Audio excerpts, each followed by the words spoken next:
آخر دجال ہے کون؟ ہو از دجال؟ کیا ہندوؤں کی کالی ماتا ہی دجال ہے یا کالی ماتا دجال کی بیوی ہے؟ دجال کا ظہور ہو چکا ہے، آخر وہ ہے کہاں؟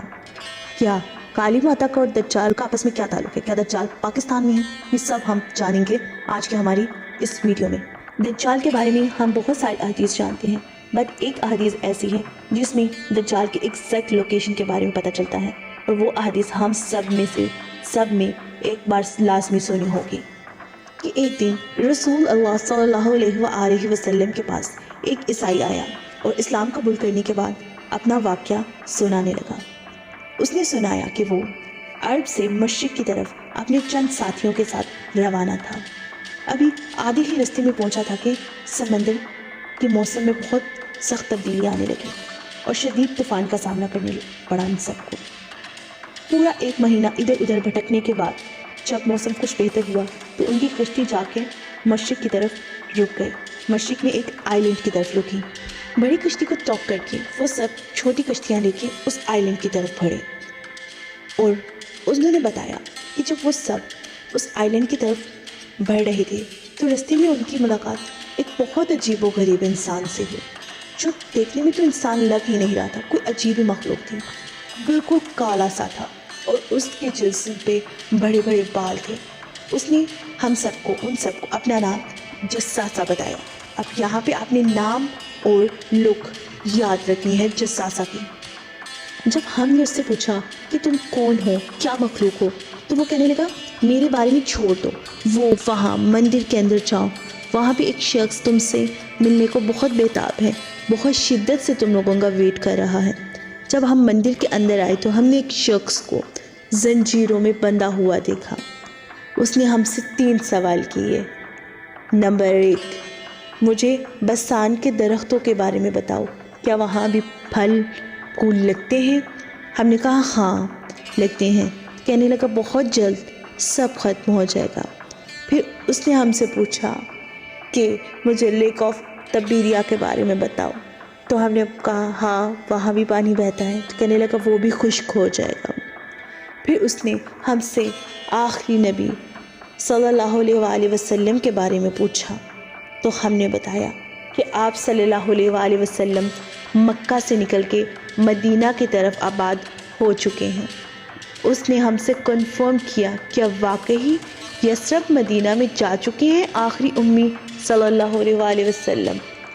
ہم نے کنفرم کر دیا ہاں بالکل۔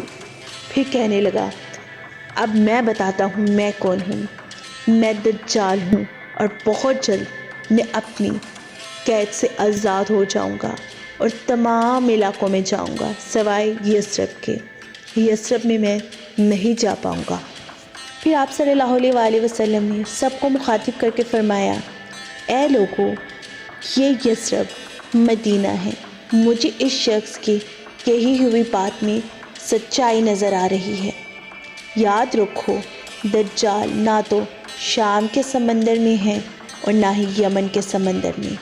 اور اپنے ہاتھ سے مشرق کی طرف اشارہ کر کے کہا دجال مشرق میں ہے۔ Now let's find out۔ As we know مشرق میں رکی تھی ان کی کشتی، یعنی کہ ایسٹ میں۔ اب ہم مدینہ کے ایسٹ کے سب آئی لینڈ کو فائنڈ آؤٹ کریں گے۔ مدینہ کے ایسٹ میں آتا ہے عربین سی، اور عربین سی میں بیسکس 4 آئی لینڈ ہیں، جس میں جو ہے لکشدیپ آئی لینڈ انڈیا، یہ آئی لینڈ انڈیا میں ہے۔ Then Socotra island Yemen, then Al Masirah island Oman, and then last Astola island Pakistan.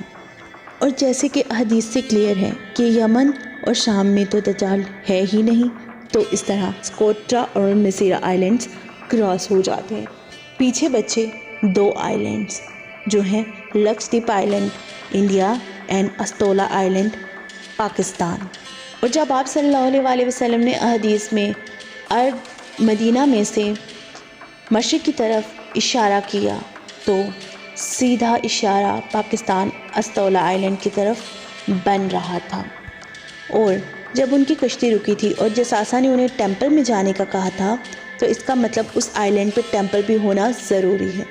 اور انڈیا کے لکشدیپ آئی لینڈ میں کوئی ٹیمپل نہیں، پر پاکستان کے استولا آئی لینڈ پہ ٹیمپل یعنی مندر موجود ہیں۔ اب آپ کے ذہن میں آئے گا یہ مندر تو 40-50 سال پہلے بنا ہوگا اور واقعہ 450 سال پرانا ہے۔ جی نہیں، یہ مندر 2000 سال پرانا مندر موجود ہے پاکستان کے استولا آئی لینڈ پہ۔ ہم یہ نہیں جانتے کہ اگر آج ہم جائیں گے وہاں پہ ہمیں دجال ملے گا یا نہیں ملے گا، لیکن دجال کے اس جزیرے پہ موجودگی کے علامات احادیث سے ہمیں ثابت کی گئی ہیں۔ اگر ہماری ویڈیو آپ کو پسند آتی ہے تو ویڈیو کو لائک کریں، چینل کو لازمی سبسکرائب کریں تاکہ اسی طرح کے انفارمیٹیو ویڈیوز آپ تک بآسانی پہنچ سکیں۔ شکریہ۔